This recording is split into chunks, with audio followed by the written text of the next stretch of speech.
Welcome to Lunar Lullabies, dear dream travelers. If you haven't subscribed yet, please do so. Now our channel is crafted to lull you to sleep with tales under the starry sky.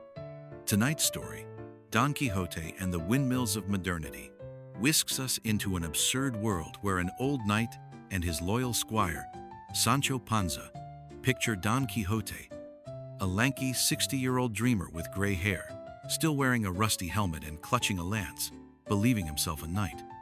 Beside him is Sancho, a chubby 40-year-old peasant, dreaming of TikTok fame. Don Quixote, after reading too many medieval romances, wakes up one day not in La Mancha, but in a modern metropolis. He sees drones buzzing in the sky and yells, "Dragons!" He spots electric scooters and exclaims, "Enchanted horses!" And Sancho, though skeptical, plays along, hoping to film a viral video. Their mission? To battle the windmills of modernity, technology, trends, and influencers that Don Quixote believes threaten honor. Will they survive this chaotic world and find peace? Let's find out together. Close your eyes and imagine a night sky dotted with stars, with the gentle rustle of leaves swaying in the breeze. This story, filled with laughter and absurdity, will guide you through wild adventures where Don Quixote fights imaginary foes and Sancho tries to become a blogger. Each chapter unveils new challenges, from battling sorcerers in VR headsets to rescuing a princess from a coffee shop line. But don't rush, let the rhythm of this tale lull you, like a tender lullaby, into sleep. This journey is about laughter, friendship, and the absurdity of human dreams. Imagine Don Quixote charging at a drone with his lance, while Sancho films it on his phone, muttering, "This'll definitely go viral." Their adventures are packed with humor, but also warmth that soothes the heart. So, let go of your worries, feel the cool breeze, and let the story begin. Chapter 1. The Battle with Dragons. You're standing in the middle of a bustling city square, where the sun shines brightly, reflecting off glass buildings, and the air buzzes with the sounds of chatter and traffic. Don Quixote stands tall, his rusty helmet gleaming under the sunlight, his lance trembling in his hand as he surveys the scene. Around him, drones hum through the air, delivering packages, while people rush by, barely noticing the odd figure in medieval armor. "Dragons!" he shouts suddenly, pointing at a drone hovering overhead, its propellers whirring. Sancho, holding his smartphone, mutters under his breath, "Sir, it's just a delivery drone, but let's film this." His eyes light up with the prospect of a viral video. Don Quixote, his gray hair peeking out from under his helmet, charges forward with a battle cry, trying to strike the drone with his lance. The drone, sensing the movement, dodges swiftly, and the knight stumbles, tumbling into a nearby flower bed, his lance sticking into the dirt. The crowd around bursts into laughter, some pulling out their phones to capture the spectacle. "This guy's nuts!" someone yells, while Sancho films, whispering to himself, "This'll definitely get 1,000,000 views." The drone buzzes louder, almost as if taunting Don Quixote, who brushes the dirt off his helmet and stands up, his eyes blazing with determination. "I, Don Quixote of La Mancha, shall destroy you, monster," he bellows, charging again. This time, his lance gets caught in a nearby billboard advertising a tech sale, and he ends up dangling in the air, his legs kicking comically. Sancho chuckles but rushes to help him down, saying, "Maybe we should fight something less airborne, sir?" But Don Quixote is unwavering, sees every drone as a threat to honor, a dragon that must be slain. Just then, the drone lands nearby, dropping a small package labeled, "For Mr. Knight." Don Quixote, thinking it's some form of dark magic, cautiously approaches and opens the box. Inside is a new pair of socks, a promotional gift from a local store. "Sorcery!" he exclaims, tossing the socks at Sancho in a panic. Sancho catches them laughing. "Sir, it's just a gift from fans. We're already famous." The crowd claps, and Don Quixote, though confused, raises his lance proudly, believing he's defeated the dragon. The sun begins to set, casting a golden glow over the city, its lights twinkling like stars. Don Quixote and Sancho walk on, seeking new adventures. Sancho checks his phone, Their video already has thousands of likes. Maybe we'll become influencers, sir? He dreams aloud, but Don Quixote interrupts. No, Sancho, we are knights. Tomorrow, we'll find a real enemy. Their laughter echoes through the square as the night sky wraps the city in its calm embrace, the distant hum of traffic fading into a soothing lullaby. Chapter 2. The Enchanted Horses. You're walking with Don Quixote and Sancho down a busy city street where the afternoon sun casts long shadows and the air is filled with the sounds of honking cars and chatter. Suddenly, a low hum catches Don Quixote's attention. Electric scooters zip past, ridden by people weaving through the crowd. Enchanted horses! Don Quixote yells, grabbing his lance with a dramatic flourish. Sancho, who just uploaded their drone video, sighs heavily. Sir, they're just scooters. You rent them with an app. But Don Quixote is already charging after one, believing it to be a hostile steed that must be tamed. He waves his lance wildly, startling a group of teens on scooters who laugh and start filming him on their phones. Look at this guy, one of them shouts, as Don Quixote chases a scooter, his rusty helmet bouncing on his head.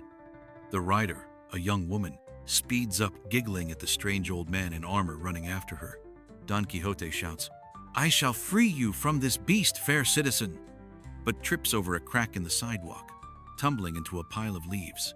The crowd roars with laughter, and Sancho, filming the whole thing, mutters, This is gold. One of the scooters stops nearby, and Don Quixote, brushing leaves off his armor, approaches it cautiously. He tries to tame it, poking it with his lance, but has no idea how to start it. Sancho steps in, scanning a QR code on the scooter with his phone to activate it. See, sir, it's not magic, it's technology, he explains, but Don Quixote, undeterred, hops onto the scooter with a triumphant cry. The scooter suddenly zooms off at full speed, and Don Quixote yells, Onward, my trusty steed, only to crash into a nearby trash bin with a loud clang. His helmet flies off, landing in the bin, and he sprawls on the ground, clutching the socks he won from the dragon. The teens clap, calling Don Quixote a crazy grandpa. But he stands up, retrieving his helmet, and declares, I've freed the streets from these enchanted horses. Sancho checks his phone. Their new video is gaining views rapidly. Sir, we're going viral. He cheers, but Don Quixote, adjusting his helmet, looks into the distance and spots a trendy coffee shop. A captive princess awaits, he exclaims, his eyes gleaming with purpose. Sancho sighs but follows, still filming, as the two head toward their next quest. The sky darkens, the first stars peeking through the city lights, their glow a soft reminder of the night's calm.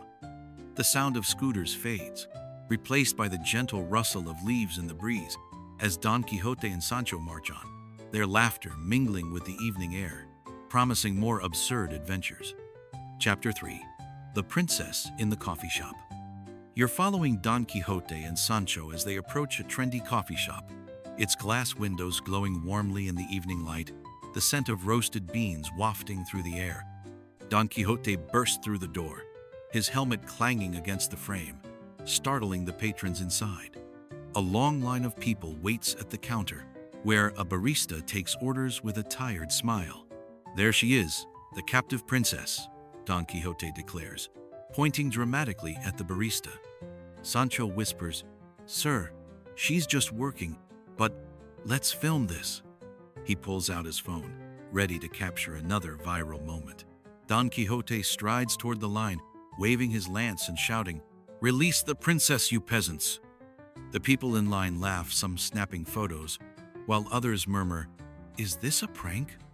The barista, a young woman named Olia, sighs, wiping her hands on her apron. Sir, I'm just making coffee. Want a latte? She asks, her tone a mix of amusement and exhaustion. Don Quixote, thinking the coffee is a magic potion, cautiously accepts the cup, but as he tries to inspect it, he spills the hot latte all over his armor. Poison! He cries, falling to the floor with a dramatic thud, his lance clattering beside him. The crowd bursts into laughter, and Sancho films saying, This'll be a hit. Olia, trying not to laugh, hands Don Quixote a napkin, saying, "Here, clean up. You're making a scene." Don Quixote, thinking he's been saved by the princess, takes the napkin reverently and stands, bowing deeply. "Fair lady, I, Don Quixote of La Mancha, swear to protect you from these fiends," he proclaims, gesturing at the line of confused customers. Olya giggles. "Thanks, but I think I can handle it. You're sweet, though." Sancho helps Don Quixote to his feet, whispering, "Sir, let's not get kicked out. We need more content." The knight nods, still clutching the napkin as if it were a royal token, and they exit the coffee shop. Outside, the city lights twinkle like stars, reflecting in the shop's windows, and the evening air feels cool against their skin. Sancho checks his phone. Their video from the scooter incident has 10,000 likes already. "We're on a roll, sir," he says.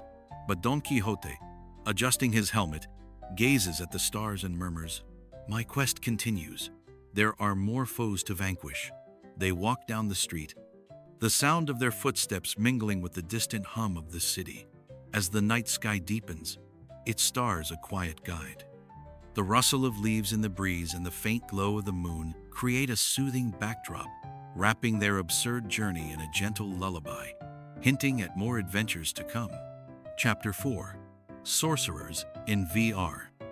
You stand in a bustling gaming arcade, where flickering blue and red neon lights bounce off glass walls, and the air smells of popcorn and humming machines.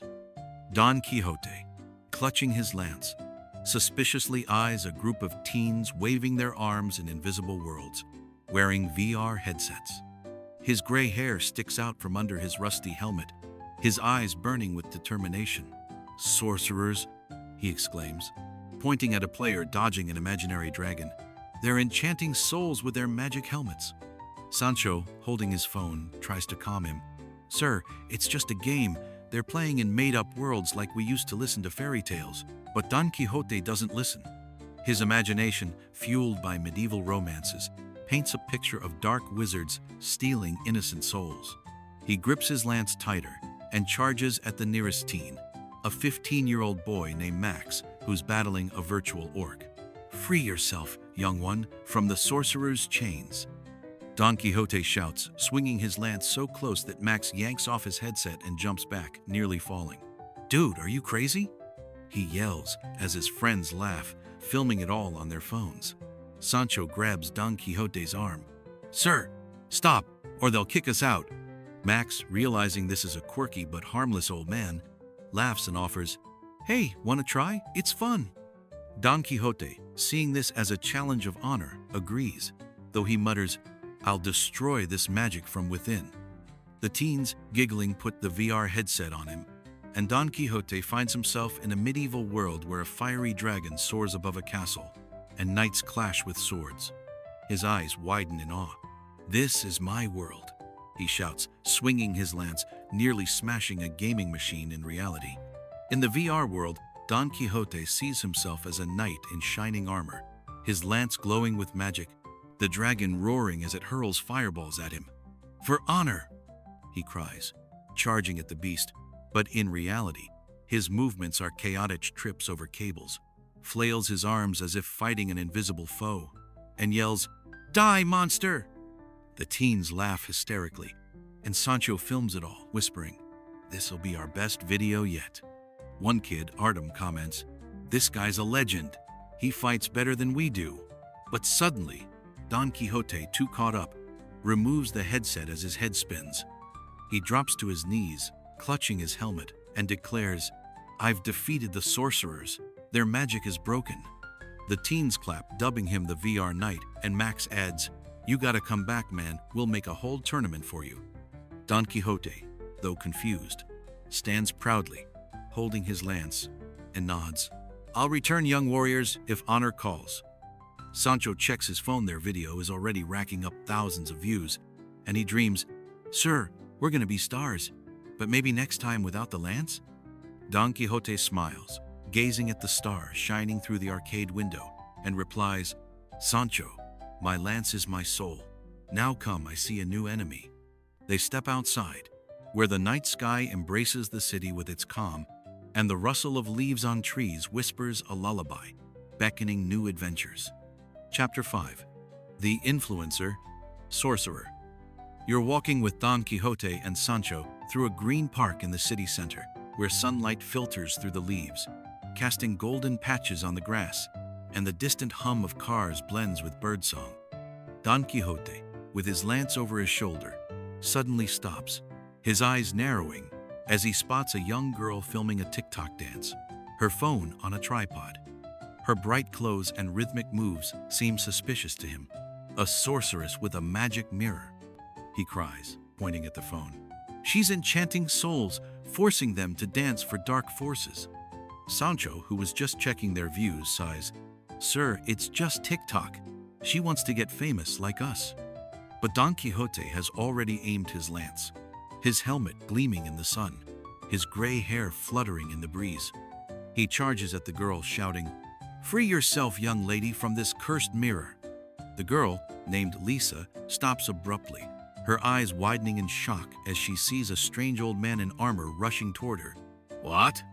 she exclaims, barely dodging the lance that Don Quixote accidentally plants into the ground next to her tripod. The crowd around, gathered to watch her dance, bursts into laughter, and someone yells, "Is this some medieval cosplay?"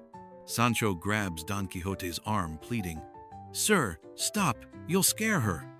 But Lisa, quickly recovering, laughs and says, "Hey, you're hilarious. Want to join me? It'll be a hit."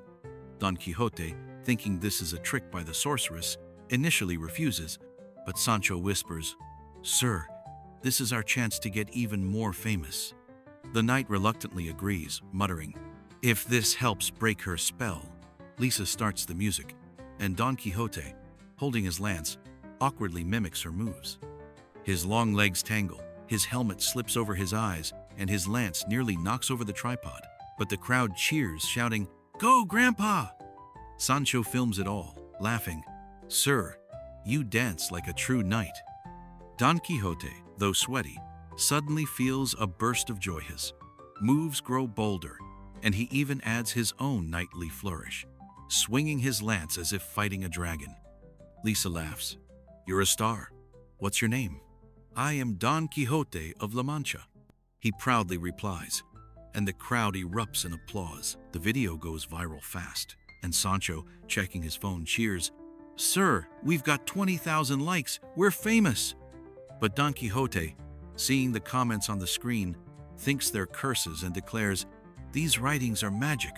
We must cleanse this TikTok of evil." Sancho sighs but agrees, dreaming of even greater fame. They walk on through the park, where the evening sky turns pink and stars begin to appear, as if approving their wild journey. The rustle of leaves and a cool breeze lull the city, promising more adventures. Chapter 6. The Battle with the Wi-Fi Windmill.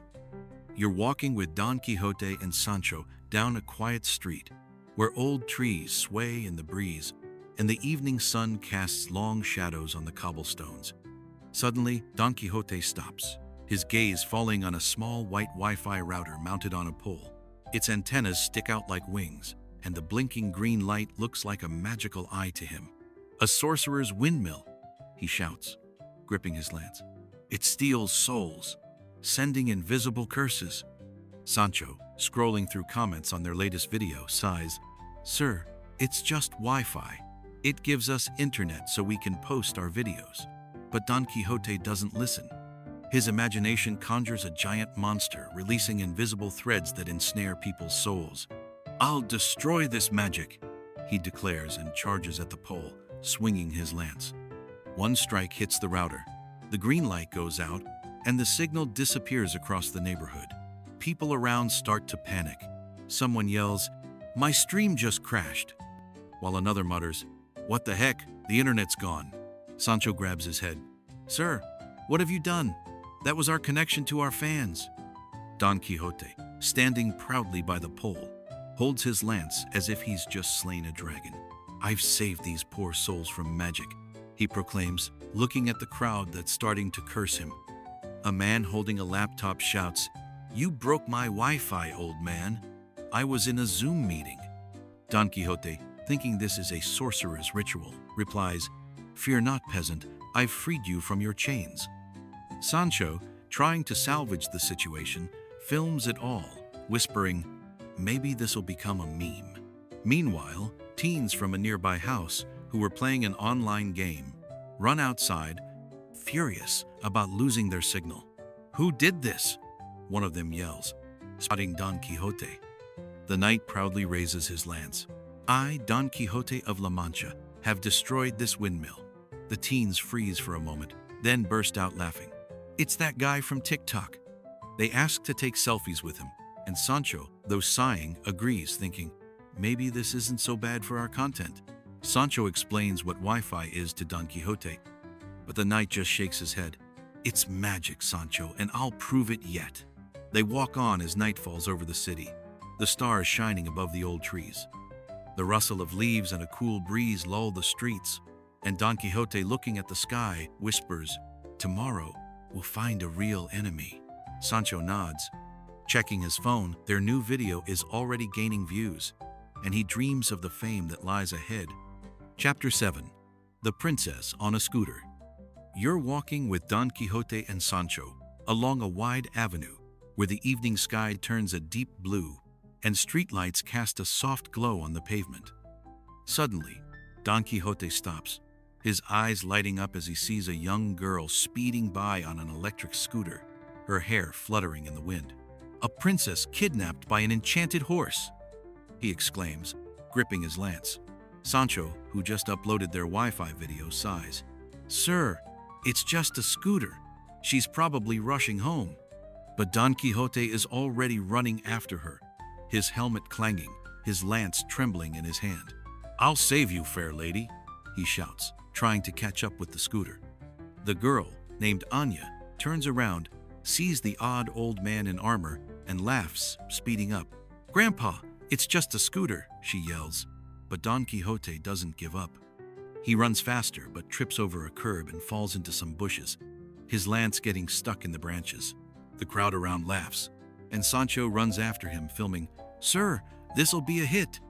Anya stops her scooter and approaches Don Quixote, who's climbing out of the bushes, brushing leaves off his helmet. "Are you okay?" she asks, suppressing a laugh. Don Quixote, standing up, proudly declares, "I, Don Quixote of La Mancha, have come to free you from this enchanted horse." Anya laughs. "It's not a horse, it's a scooter. But you're funny, let's take a picture." She pulls out her phone, and Don Quixote, though confused, poses, holding his lance like a victor. Sancho, checking their views. "Cheers. Sir, our Wi-Fi video already has 0 likes, and this photo will definitely go viral." Don Quixote, eyeing the scooter, mutters, "I'll save her from this magic yet." Anya, overhearing, laughs and says, "Come back tomorrow night. I'll teach you to ride." Don Quixote nods, feeling his mission remains unfinished. They walk on as the moon rises over the avenue, its silvery light reflecting on the pavement. Stars twinkle as if approving their journey, and the rustle of leaves on the trees sings a gentle lullaby. Sancho dreams of new videos, while Don Quixote, gazing at the sky, whispers, "The world is full of magic, Sancho, but we'll conquer it together." Their laughter echoes in the quiet night, promising more adventures. Chapter 8. Return to La Mancha. You stand with Don Quixote and Sancho on the city's outskirts, where the night sky blooms with stars, and a cool breeze carries the scent of wild herbs from the fields. After their wild adventures with drones, scooters, and Wi-Fi, they stumble upon a strange arch glowing with a faint silvery light amid the trees. "A magic bridge to my kingdom," Don Quixote exclaims, his eyes sparkling with excitement. Sancho, holding his phone, checks the map and mutters, "Sir, it looks like just an old park, but let's try." He dreams of filming a time travel moment to make their video go viral. Don Quixote steps forward, his rusty helmet clanging, his lance trembling in his hand as he passes through the arch. Sancho follows, recording everything, and suddenly the world shifts. They find themselves in the familiar fields of La Mancha. Windmills, grand and simple, hum in the breeze, their blades slowly turning under the starry sky. "Home!" whispers Don Quixote, his voice trembling with emotion. Sancho looks around, his eyes widening. "Sir, we're really back. But where's my internet?" Don Quixote approaches one of the windmills, his hand gently touching the wooden blade. He stands silent for a long time, gazing at the stars reflected in his eyes. "Perhaps these are truly just windmills?" he asks, doubting his imagination for the first time. Sancho laughs, sitting on the grass. "Sir, you've finally figured it out. But without Wi-Fi, we're doomed." He checks his phone, but there's no signal. Instead, he notices their latest video, Don Quixote, dancing with Lasaja's 100,000 views. "We're stars, sir, even here." He cheers. Don Quixote sits beside him, his helmet resting on the grass, his lance leaning against his knee. "Sancho, we fought dragons, saved princesses, and now I see the truth isn't in magic, but in friendship," he says, smiling. Sancho nods, filming them both against the windmills. "Then let's make one last video about coming home." They pose, laughing, as the wind sways the grass and the stars shine above. The night deepens, and Don Quixote lies on the grass, gazing at the sky. "Sancho, these stars are the best lullaby," he whispers, his voice growing calm. Sancho lies beside him, phone in hand, dreaming, "Maybe we'll go back to the city someday for content." But Don Quixote only smiles, feeling the wind and rustle of leaves soothe his soul. Their journey ends, but memories of laughter and absurdity linger, lulling them to sleep. Conclusion: you're lying with Don Quixote and Sancho on a soft grassy hill in La Mancha, where the night sky glows with thousands of stars, and a gentle breeze sways the tall grass like a cradle. Their journey through the modern world has ended, leaving behind laughter, absurd battles, and warm memories. Don Quixote, with a peaceful expression, holds his lance across his knees and whispers, "Sancho, we were knights, even if we fought windmills and drones." Sancho, holding his phone, smiles, "Sir, we became TikTok stars. That's the best kind of fame. The wind carries the rustle of leaves, and the stars above seem closer, whispering words of calm." Don Quixote closes his eyes, feeling the exhaustion of their adventures fade, replaced by the gentle rhythm of nature.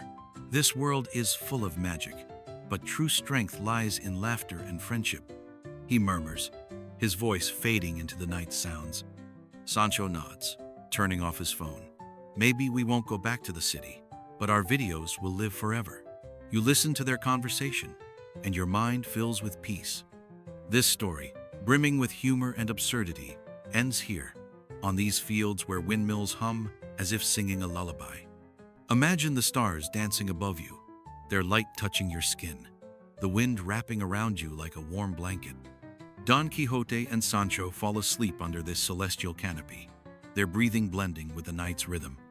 Their adventures, from battles with dragons to dances with sorcerers, have become a legend, but now it's time for rest. If you enjoyed this journey, subscribe to Lunar Lullaby Eswell. Return with new tales to lull your dreams. Close your eyes, let go of the day's worries, and let the stars guide you into a gentle sleep. May the rustle of grass and the hum of windmills become your lullaby, and the memories of Don Quixote and Sancho warm your heart. Good night, traveler of dreams.